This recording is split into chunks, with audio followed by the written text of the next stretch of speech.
Untuk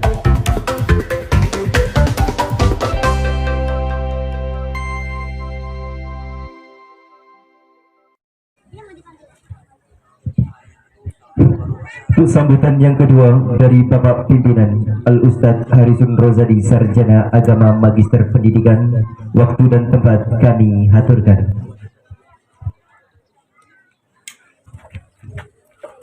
Assalamualaikum warahmatullahi wabarakatuh. Yang kami hormati dan kami takzimi Ketua Yayasan Pondok Pesantren Darul Muka, beliau Al-Ustadz Terhandas Kiai Haji Sadruddin Rozali, yang saya hormati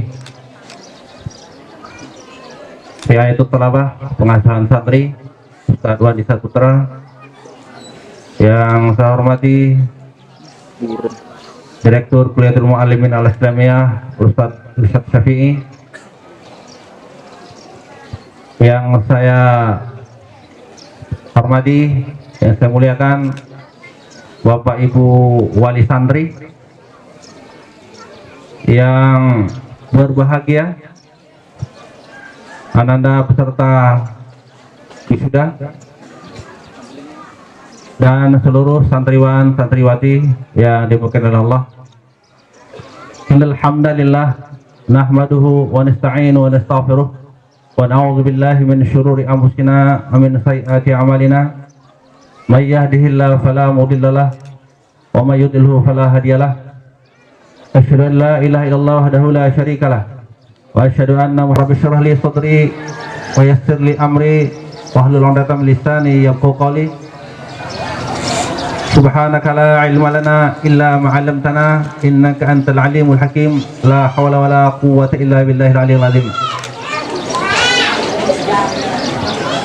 Di pagi hari yang penuh berkah ini, kita bersyukur kepada Allah yang telah memberikan kita nikmat iman, Islam, ihsan, kesehatan, dan kesempatan dan kehidupan, sehingga kita bisa berwajah bersilaturahmi dalam rangka wisuda anak-anak kita. Salawat dan salam kepada suri tauladan kita, junjungan kita, panutan kita semua, Nabi besar Muhammad sallallahu alaihi wasallam, pada keluarganya dan sahabat-sahabatnya. Bapak Ibu yang dirahmati Allah,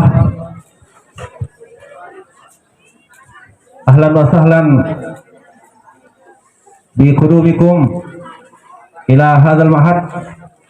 Selamat datang ke Pondok Darul Mekah yang tercinta ini. Kami berterima kasih kepada Bapak Ibu semua yang menjadikan Pondok Darul Mekah menjadi pilihan untuk mendidik, mencetak putra-putri kita,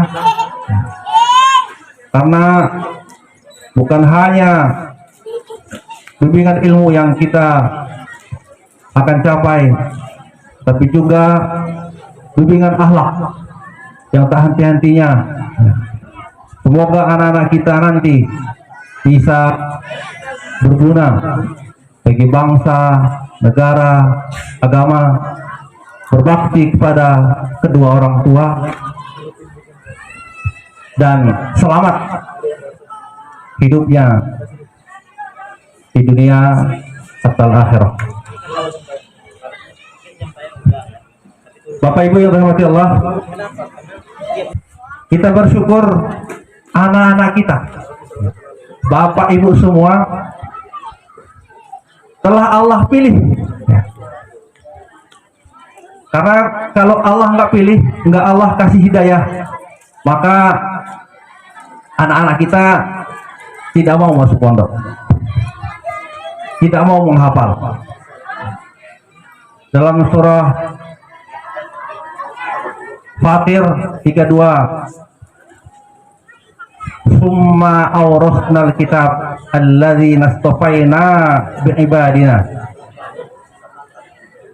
Jadi Allah akan mewariskan Al-Quran ini. Allah pewarisnya anak-anak kita yang mewarisi. Alladzina astafaina, yang telah kami pilih. Berarti kita, anak-anak kita ini dipilih oleh Allah. Bagaimana kita bayangkan hubungan antara pewaris dengan yang mewarisi?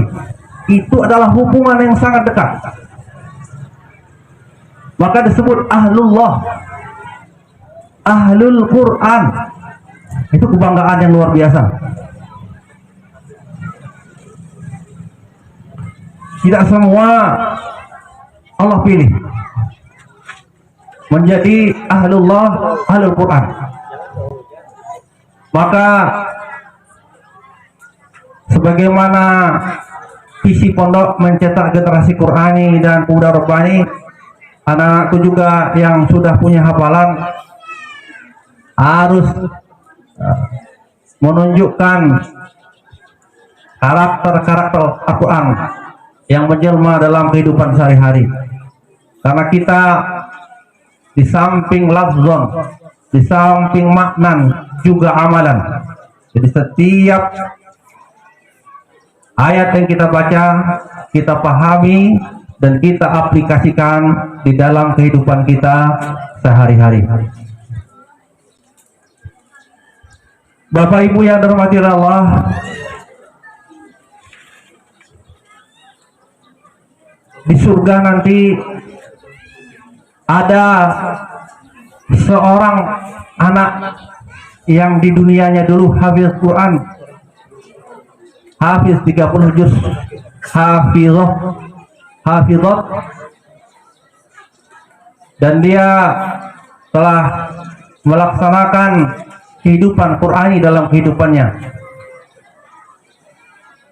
Dia sudah, setelah hasil seleksi, sudah dipastikan masuk surga. Di pintu surga, malaikat Ridwan sudah memanggil si anak. Ayo masuk surga, silakan masuk. Sang anak didorong-dorong, nggak mau. Kenapa kamu nggak mau masuk surga, anak? Kata malaikat Ridwan, kamu sudah pantas masuk surga. Al-Quran telah kamu hafalkan, sholat 5 waktu, amal-amal soleh telah kamu lakukan ketika hidup di dunia. Kamu surga tempatnya, ini masuk silakan. Si anak tetap enggan, tidak mau melangkahkan kakinya ke surga. Kenapa? Nanti Allah marah sama saya. Kamu catatannya dalam surga ini. Si anak menghadap kepada malaikat Ridwan. Apa kata anak? Mana ayah? Mana ayah dan ibuku? Kemudian malaikat Ridwan membuka catatan. Dia paham semua penghuni surga. Siapa nama ayah dan ibu, nak? Disebutkan si ini dan si ini. Dibuka, tidak ada nama ayah dan ibu di surga. Aku paham semua penghuni surga. Ayah dan ibu nggak ada di sini. Apa kata sang anak? Saya tidak mau masuk surga. Saya harus bersama ayah dan ibu saya masuk surga. Kemudian dia berdoa, itu bukan tugas saya, itu hak prerogatif Allah. Kemudian sang anak berdoa, ya. Wahfid lahuma janah zulli minar rahmah wa qur rabbirhamhuma kama rabbayani shaghira. Kemudian Allah kabulkan, perintahkan kepada malaikat Malik untuk mengambil anak ayah ibunya tadi yang berada di neraka. Karena tidak ada di surga, ya berarti ada di neraka. Maka sang ayah dan ibunya, ya, karena doa sang anak tadi pindah, diserahkan oleh malaikat Malik ke malaikat Ridwan. Si anak tadi menggapit kedua ibunya masuk surga. Gara-gara anak orang tua bisa masuk surga. Tapi kita lihat nanti ada cerita lain. Ada seorang anak di dalam neraka. Malaikat siksa dengan siksaan yang sangat keras. Kemudian sang anak mengaduh-aduh, kenapa aku disiksa malaikat? Ada apa saya? Apa salahku? Kamu di dunia nggak sholat, nggak zakat, nggak puasa, narkoba, pacaran, keluyuran, main HP, maksiat terus, kamu di surga. Ya, kamu dipukul terus. Saya ketika di dunia, ibu dan bapak saya nggak peduli, nggak diurus, saya nggak dimasukkan di pondok kok. Ya mereka sholat sih, mereka zakat, tapi saya sampai HP biasa aja. Saya keluar malam, saya maksiat juga, kayaknya mereka nggak peduli amat sama saya. Saya sekolah umum, saya udah suruh pintar, mereka nggak ada kepedulian dengan saya. Kalau gitu siapa nama ayahmu? Disebutkan si Anu dan si Anu. Dicek di neraka. Loh, ayah ibumu nggak ada di neraka. Berarti ayah ibumu berada di surga. Saya tidak rela, wahai malaikat Malik, ayah ibu saya berada di surga. Loh, itu bukan urusan saya, urusan Allah. Allah yang punya hak prerogatif untuk memindahkan ibumu dari surga ke neraka. Kamu berdoa saja.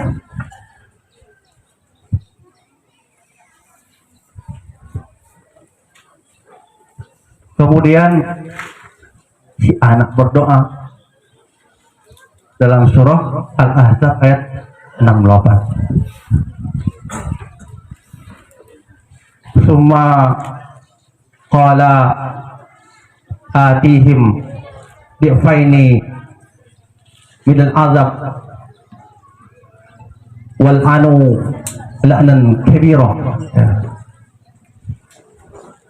Ya Allah,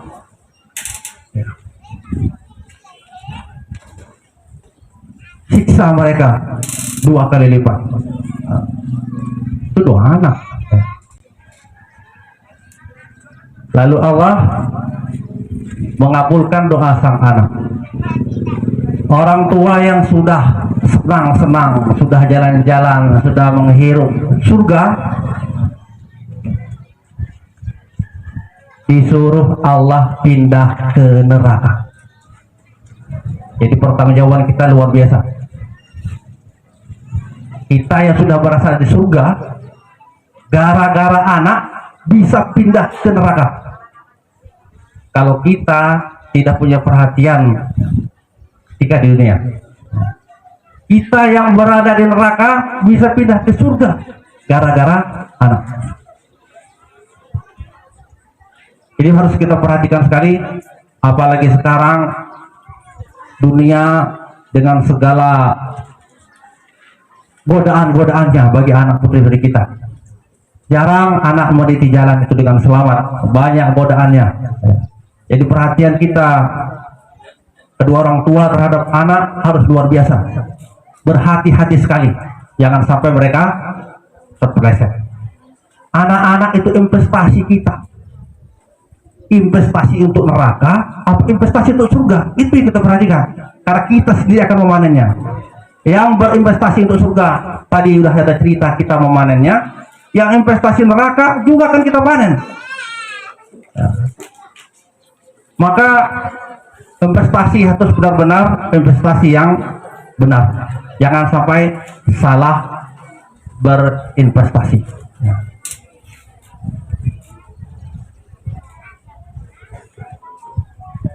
Anak-anakku yang berbahagia, yang berbahagia, khususnya para wisudawan, wisudawati, di dalam hadis Rawahu Ahmad dan Tirmidzi,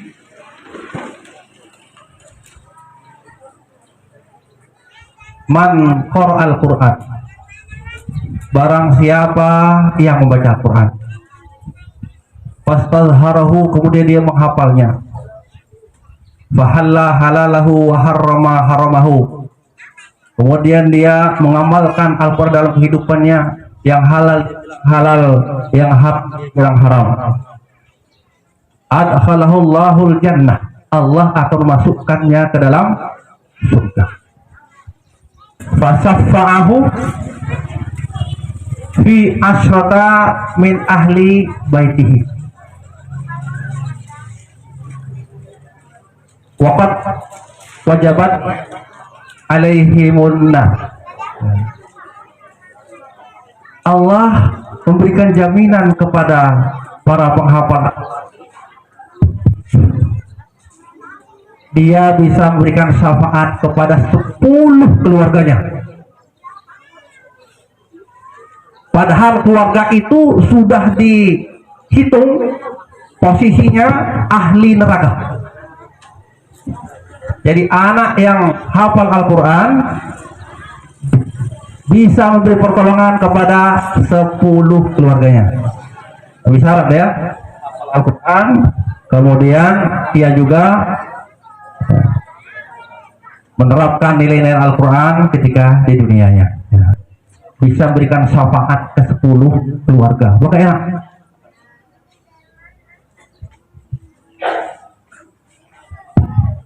10 keluarga dapat syafaat pertolongan dari sang anak.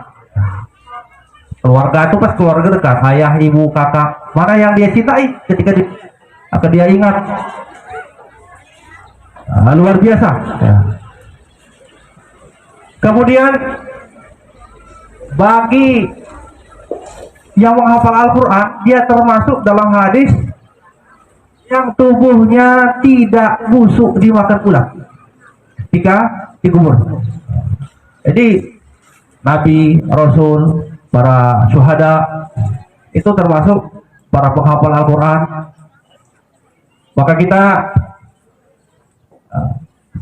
sebagai orang tua, saya mengharapkan sekali dukungan moral anak-anak kita usia